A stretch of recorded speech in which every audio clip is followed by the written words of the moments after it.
Bismillahirrahmanirrahim. Assalamualaikum warahmatullahi wabarakatuh. Alhamdulillah, thumma salatu ala rasulillah Waalaikumsalam. wa ala alihi wa mawalah amma ba'du. Ya, Afwan minggu kemarin belum bisa hadir karena ada kajian mendadak ya. Jadi izin minggu kemarin.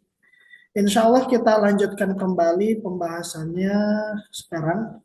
Tapi sebelum kita lanjut pembahasan, kita akan sama-sama bahas tugas yang di-PR-kan 2 minggu yang lalu, yaitu surat Al-Baqarah ayat 25. Alhamdulillah, laporan udah banyak yang mengerjakan, ya ada 11 orang lebih, 12. Ya, silahkan dicek PR-nya masing-masing, kemudian kita cocokkan, kemudian kita periksa bareng-bareng PR-nya. Kalau nggak salah surat Al-Baqarah ayat 25 ya. Betul. Ya, bismillah kita periksa. Jadi tugasnya itu adalah mencari haraf-haraf yang pernah kita pelajari di surat Al-Baqarah ayat 25. Bismillahirrahmanirrahim. Yang pertama yang kita temukan di ayat 25 adalah huruf atof ini waw. Wa. Wawnya harap atof. Wa basyiril Oh, ladzina amanu. Bisa kita lihat di bawahnya ada wa dan. Ketika lihat terjemah di sini ada makna dan. Berarti bisa dipastikan waw di sini adalah waw atof karena memiliki makna dan. Basyiri bukan, alladzina juga bukan, amanu bukan, belum kita pelajari. Wa, kemudian selanjutnya kita temukan lagi huruf selanjutnya adalah di kalimah wa amilus solihat dan beramal soleh. Nah, di sini juga kita lihat terjemahan ini ada makna dannya juga. Wa basyiril ladzina amanu wa amilus solihati. Anak selanjutnya harap yang kita temukan setelah wa amilus solihat adalah huruf anak, harap nasob. Ini wawu harap atop, ini harap atop, ini harap nasob. Inna anna lakinna laita la'ala ka'anna. Nah, ini salah satu teman-teman harap nasob. Artinya sesungguhnya. Kemudian selanjutnya ada di kalimat lahum. Lam yang menempel dengan hum itu biasanya adalah lam harap jar yang asalnya li ketika menempel dengan isim domir maka itu menjadi harap jar. Maka dibacanya jadi la yang tadinya li karena kan lam harap jar itu min fi ila ala ka li. Tapi setelah nempel dengan isim domir maka bacanya menjadi la, menjadi fathah. Kemudian selanjutnya huruf selanjutnya ditemukan di kalimat jannatin tajri min. Min harap jar. Min fi'ila ala kali bi an hatta musmun zuruba dan waw juga. Kemudian selanjutnya ulama bukan, ruziku juga bukan. Minha harap yang kita temukan selanjutnya adalah min lagi yang nempel dengan ha. Kemudian di sini ada min lagi. Ulama ruziku minha min samaratin rizqon qalu tidak ada harap. Alladzi ruzikna juga tidak ada harap. Nah, ketemu lagi di sini min harap jar. Min qablu wa wawnya waw atof. Utubihi di sini ada bi harap jar. Bisa dilihat nanti di terjemah. Ini bisa di bawah. Mutasyabihan walahum kemudian ditemukan lagi di sini harap huruf waw, waw harap jar, waw harap atob, lam harap jar, kemudian fiha,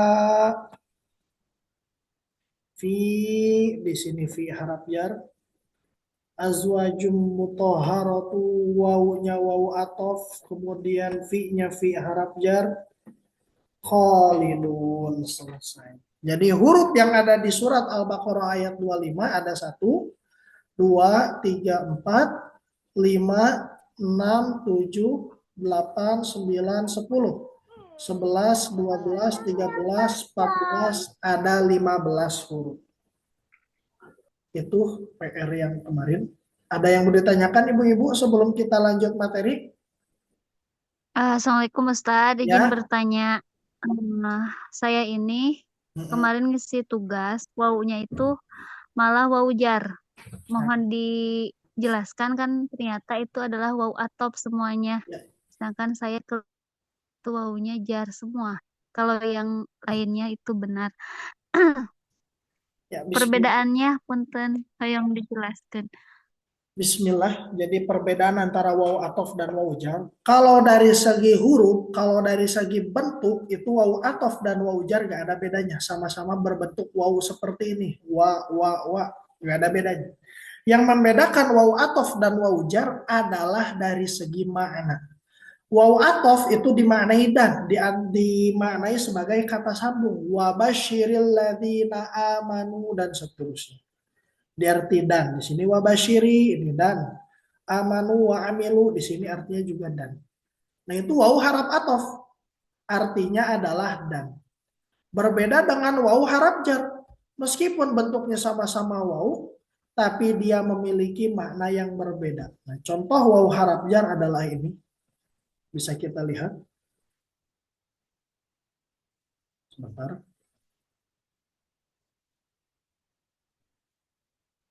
Sinyalnya. Zoomnya aman, ini gak putus-putus.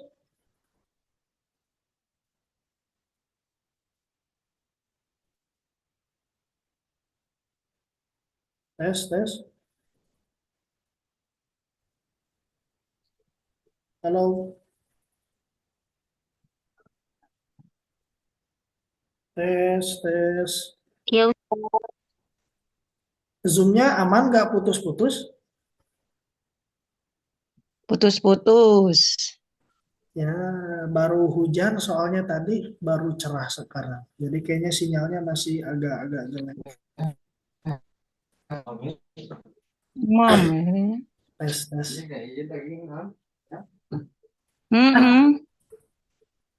Kita lanjut lagi. Aman? Ya kalau aman, nah ini. Tadi kalau waw harap atop artinya itu dan. Sedangkan waw harap jar itu kalau kita lihat artinya adalah demi. Waw harap jar itu digunakan untuk bersumpah. Artinya demi dan bukan dan. Nah, jadi bisa membedakan waw atof dan waw jar itu bukan dari bentuk, karena dari bentuk sama-sama bentuknya waw, sama-sama ya. Tapi membedakan waw atof dan waw jar itu dari segi makna. Kalau dari segi bentuk, bentuknya sama-sama seperti ini, wa. Yang membedakan keduanya adalah ini maknanya. Kalau waw atof maknanya dan sebagai kata sambung. Tapi kalau waw harap jar itu maknanya sumpah. Demi. Sampai sini aman? Ada yang mau ditanyakan lagi? Alhamdulillah Ustadz, cekap hatur nuhun. Ada lagi?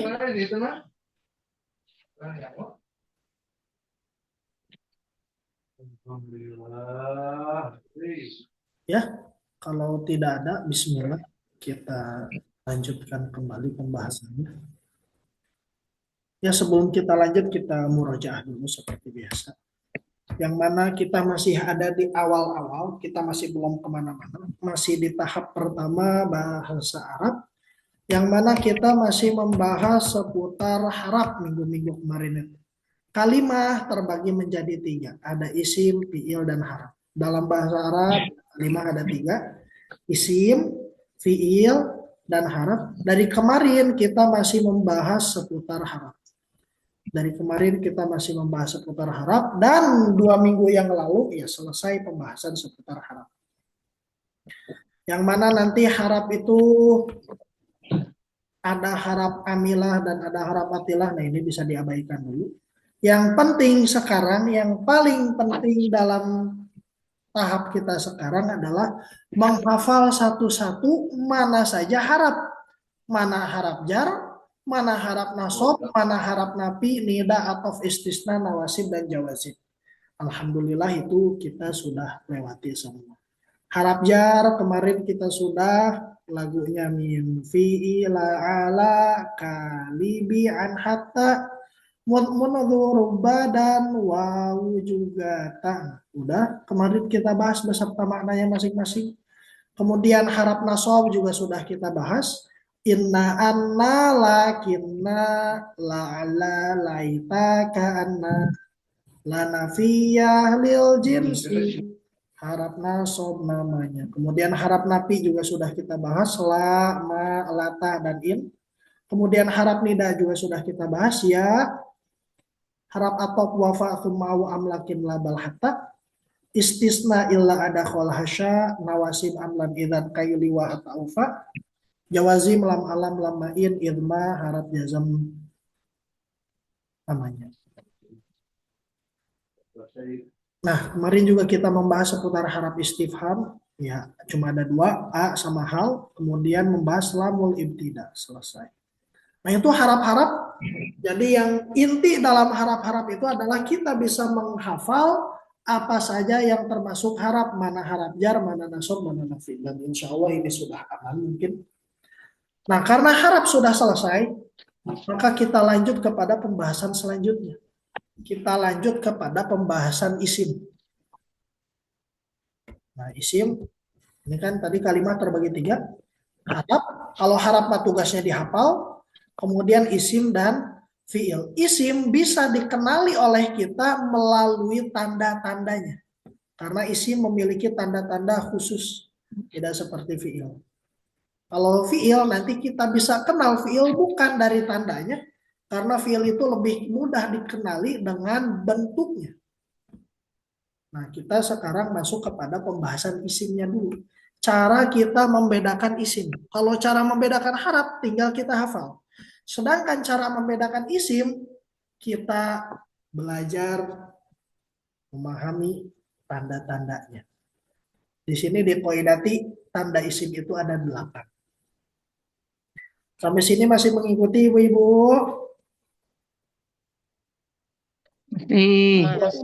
Alhamdulillah.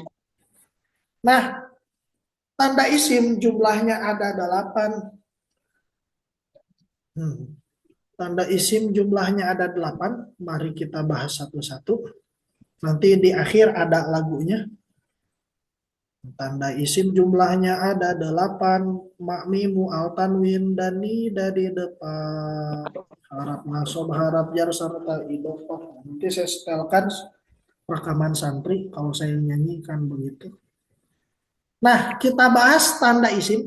Tapi sebelum kita masuk ke dalam tanda isim, tanda yang diberikan oleh Qoidati dari 8 tanda ini bisa kita bagi 2. Dari 8 tanda, ini terbagi menjadi 2. Ada tanda-tandanya tanda pasti. Pasti. Pakai teksnya sebentar.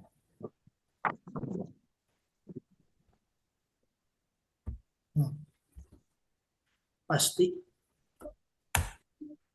Kemudian ada tanda biasanya.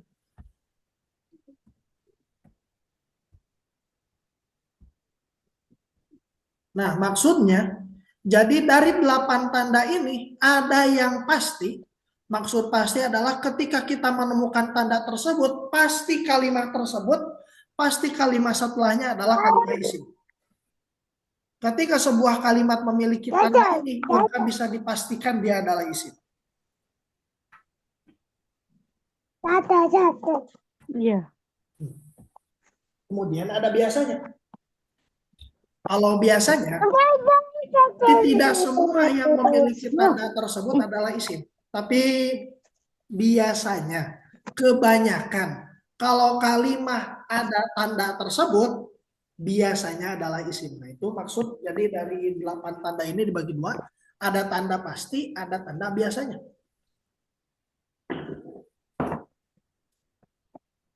Jadi tidak semuanya pasti. Tidak semua yang makmimu itu pasti isim. Nah, kita bahas satu-satu. Dari 8 tanda sini mana saja yang pasti isim, mana saja yang biasanya masuk ke dalam isim.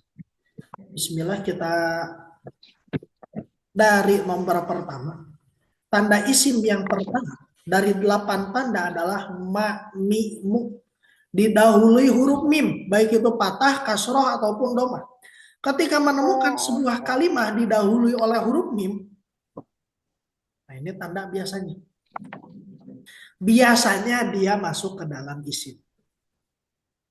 Nah ini contoh diawali makmimu, maghrib, masyrik, masjid, maskan, masna, misbah, miftah, minhaj, mirsad, muslim, mukmin, munafik, musyrik, musyrib, mujahid, musafir. Semua kalimat yang dicontohkan di sini diawali oleh mim. Oleh karena itu kemungkinan kalimat ini adalah kalimat isim karena diawali oleh ma, mi, dan. Tapi sekali lagi, yang diawali oleh makmimu itu kemungkinan besar isim, tidak pasti. Karena ada beberapa kalimat yang diawali oleh makmimu tapi dia bukan isim. Kita cek ke atas. Kita cek ke harap-harap, ada beberapa harap yang diawali oleh mim. Ada min, ada muz, ada munzu, ada ma, ada lagi. Nah begitu. Jadi tanda pertama yang diawali makmimu ini adalah tanda biasanya atau aglabiyah bahasa Arabnya. Alamah aglabiyah. Jadi tanda biasanya kalau didahului makmimu adalah isim. Itu tanda pertama.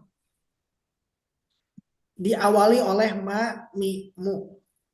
Misalkan kalau kita balik lagi ke Quran. Balik lagi ke tadi surat Al-Baqarah.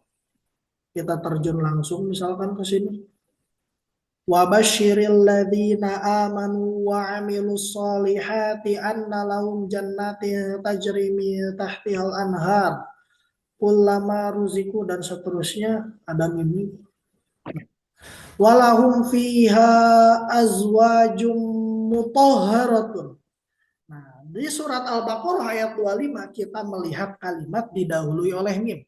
Kalimat mutahharatun. Nah, ini diawali oleh domah. Maka kemungkinan ini adalah isim. Nah, begitu. Jadi begitu. Ketika ada kalimat diawali mim, bisa jadi dia isim. Kemungkinan besar dia isim. Tapi tidak cukup hanya dengan mim, tapi kita harus konfirmasi juga, harus kita kuatkan juga tanda lain, tandanya dengan yang lain. Karena kalau hanya sekedar mim itu tidak cukup, tidak kuat untuk mengatakan itu adalah isim, itu adalah isim. Jadi harus dikuatkan dengan tanda yang lain. Karena mim adalah tanda-tanda biasanya, tanda aglabiyah. Biasanya yang didahului oleh huruf mim adalah isim. Tapi sekali lagi biasanya. Karena ada juga yang tidak. Kemudian tanda yang kedua adalah al. Didahului alif lam. Al. Di awal kalimat didahului alif lam. Nah, ini adalah tanda pasti. Tidak mungkin tidak. Kalau ada kalimat didahului alif lam, maka sudah bisa dipastikan tanpa perlu tanda yang lain lagi. Meskipun cuma ada satu tanda. Nah, ini cukup untuk meyakinkan kita bahwasanya kalimat yang dibubuhi alif lam adalah isim. Nah, karena ini adalah tanda pasti. Kita contohnya seperti yang di bawah. Al-Islam, Al-Hamdu, Al-Bait, Ar-Rijal, Al-Walad, Al-Qamar, Asy-Syams, Ad-Daulah. Itu semua diawali oleh ini, alif dan lam. Al. Yang mana karakteristik alif lam ini? Al.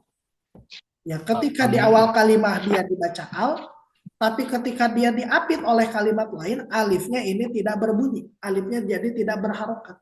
Kalau misalkan diapit oleh kalimat yang lain. Contoh, misalkan kita balik lagi ke surat Al-Baqarah. Kecepatan ibu-ibu atau aman?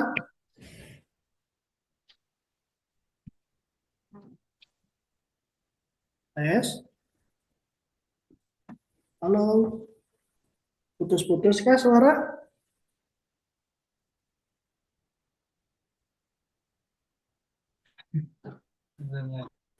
Enggak.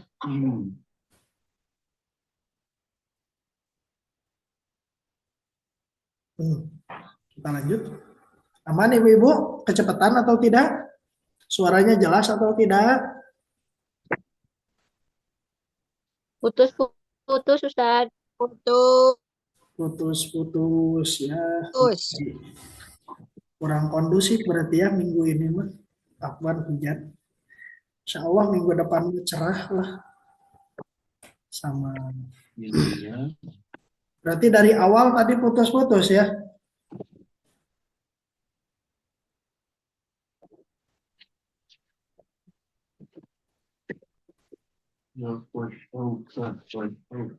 Tes, tes, tes.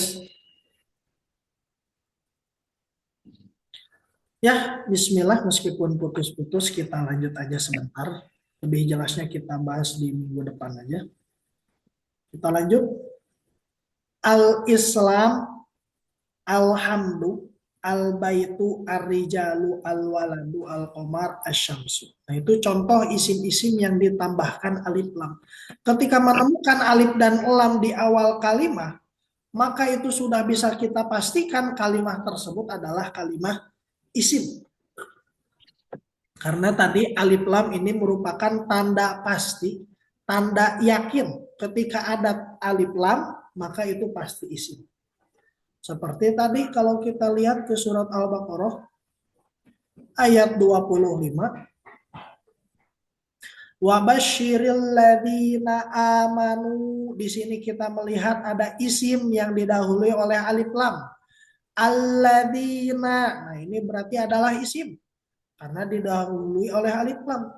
Begitu pula kalimat as-solihat, karena didahului oleh alif lam, ditambahkan alif lam, ada alif lamnya di awal, maka ini adalah isim. Begitu pula selanjutnya kalau kita cari ada al-anharu, ada alif lam. Nah, berarti itu adalah kalimat isim. Pasti, tanpa perlu kita mencari tanda lain. Karena ini sudah cukup menguatkan, karena ini sudah cukup meyakinkan bahwasanya kalimat tersebut adalah isim. Berbeda dengan tanda yang pertama, yang mana tadi tanda pertama adalah mim, ma, mi'mu, kalau itu tandanya kurang kuat. Kurang kuat, belum bisa membuktikan secara yakin bahwasanya kalimat yang diawali ma, mi'mu adalah isim. Tapi kalau sudah alif lam, maka itu sudah yakin. Sudah bisa dipastikan itu adalah kalimat isim. Wa basyiril ladzina amanu wa amilus solihat. Di Al-Anhar. Kemudian selanjutnya qalu hadzal ladzi, ada alladzi didahului alif lam. Kemudian selanjutnya walahum fiha azwajum mutahharatu wa hum fiha khalidun. Selesai. Itu tanda isim. Tanda isim yang pertama ada makmi'mu, yang kedua ada al. Yang makmi'mu tanda ini tanda biasanya, tanda aghlabiyah belum pasti, harus dikuatkan dengan tanda lain. Tapi kalau al, nah ini sudah tanda pasti. Tanda yakin bahwasanya itu adalah kalimat isim. Ada yang mau ditanyakan ibu-ibu sampai sini? Lanjut. Atau masih putus-putus?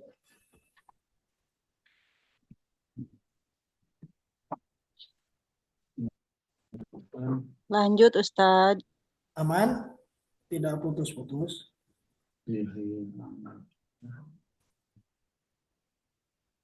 Ya, lanjut. Bismillah. Tadi yang pertama adalah tes. Yang Wan terlempar. Kayaknya emang sinyalnya kurang bagus. Jadi lempar. Lempar ya, Ustadz ya. Sinyalnya lagi jelek.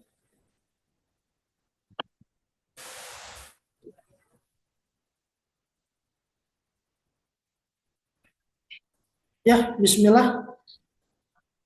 Kita lanjut.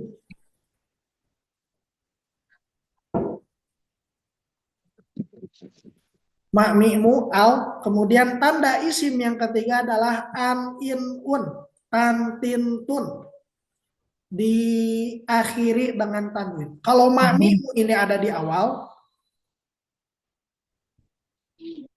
al itu ada di ini, tanda isim yang pertama diawali oleh makmi'mu. Kalau ada mim di awal, maka kemungkinan besar dia isim. Kemudian yang al, tanda kedua di awal, al-islam, alhamdu, ar-rijal, al-walad, al-qamar, asy-syamsu, ad-daulah, dan seterusnya. Itu semua tandanya di awal. Nah, tanda yang ketiga, tanwin, ini gak kelihatan di awal, tidak bisa kita cari di awal, tapi kita cari di akhir kalimat. Karena emang tanwin, ya di situ posisinya ada di akhir kalimat. Islamun, hamdun, baitun, rajulun, waladun, omarun, syamsun, daulatun. Nah, itu tanda isim yang selanjutnya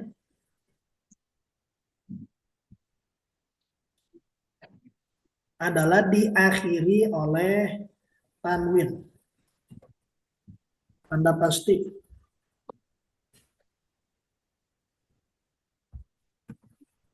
Nah, ini juga sama seperti alif lam, ini masuk ke dalam tanda pasti. Maksudnya adalah ketika ada kalimat diakhiri oleh tanwin, diakhiri oleh an in un, maka itu yakin, maka itu sudah bisa dipastikan kalimat tersebut adalah kalimat isim. Tanpa perlu lihat contoh lain, tanpa perlu lihat tanda lain. Karena ini sudah meyakinkan tanwin. Islamun, hamdun, rajulun, komarun, syamsun, daulatun, dan seterusnya. Yang mana ini letaknya ada di akhir. Nah, hubungan antara tanwin dan alif lam ya, ini dalam isim, mereka berdua ini tidak akan pernah bergabung dalam satu kalimat.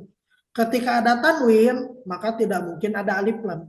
Dan ketika ada alif lam, tidak mungkin ada tanwin. Jadi hubungan antara tanwin dan alif lam itu saling berjauhan. Bisa dilihat di sini kalimatnya sama, di sini ada Bermusuhan. alif lam tapi gak ada tanwin. Di sini daulatun, ada tanwin tapi tidak ada alif lam. Nah, begitu tanda ketiga isim adalah an in un, makmi'mu al, tan tin tun, an in un. Nah, seperti kalau misalkan kita cari di sini dalam Al-Quran, wa basyiril ladzina amanu wa amilus solihati anna lahum jannatin. Tanwin ini bentuknya tanwin kasroh 2, fathah 2, atau domah 2. Fathah tain, kasroh tain, domah tain, itu yang disebut dengan tanwin. Ketika ada kalimat diakhiri dengan tanwin, maka itu positif, maka itu yakin saja katakan bahwasanya itu adalah kalimat isim. Annalahum jannat, berarti di sini ada kalimat isim, jannatin, kalimat isim, tandanya ada tanwin.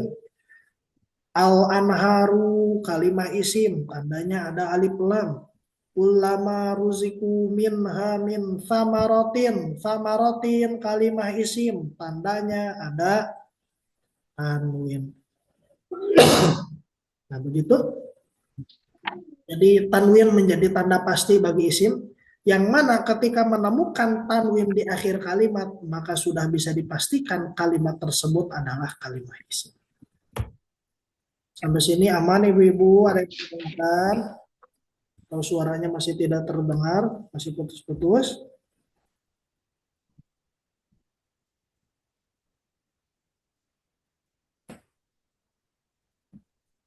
Aman, Ustaz. Ya. Selanjutnya, bismillah, tanda keempat. Tanda keempat juga sama, seperti tanwin dan alif lam, dibubuhi oleh tak marbutoh. Ini juga termasuk ke dalam tanda pasti. Yang mana ketika ada kalimat diakhiri tak bulat seperti ini disebut tak marbutoh dikarenakan dia tertutup, terikat. Karena dalam menulis huruf tak di ujung kalimat itu ada dua jenis tak. Ada tak yang terbuka. Nah ini namanya tak maftuhah.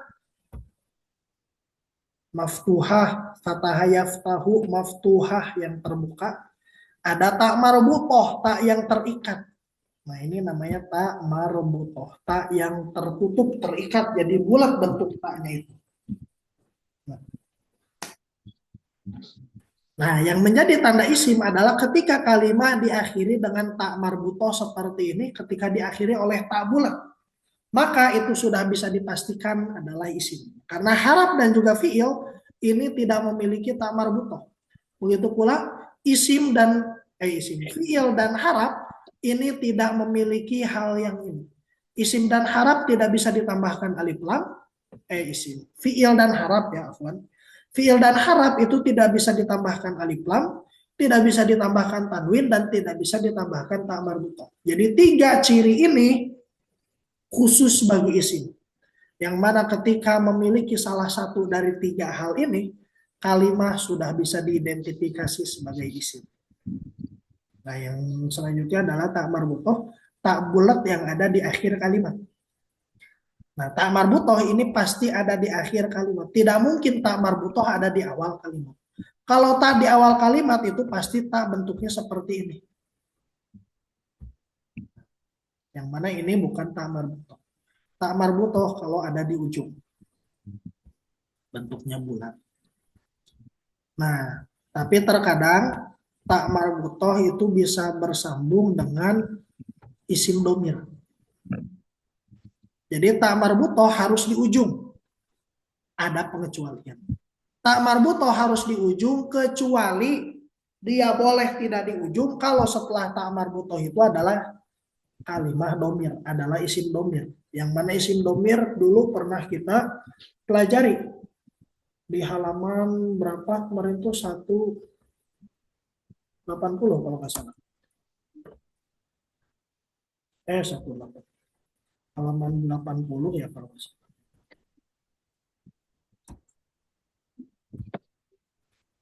Nah, halaman 80-an. Nah, kemarin dulu pernah kita pelajari seputar isim domir. Ha, huma, hum, ha, huma, hunna, ka, kuma, kum, ki, kuma, kunna.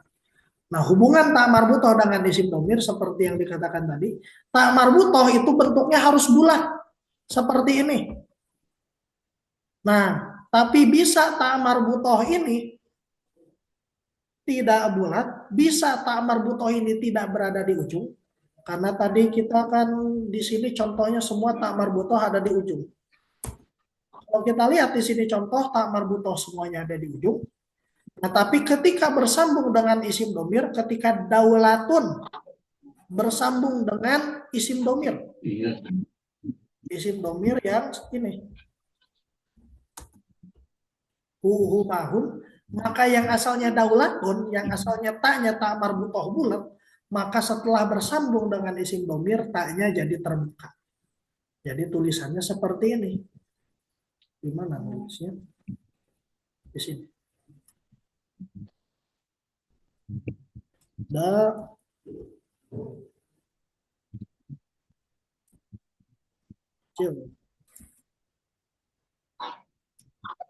Latuhu.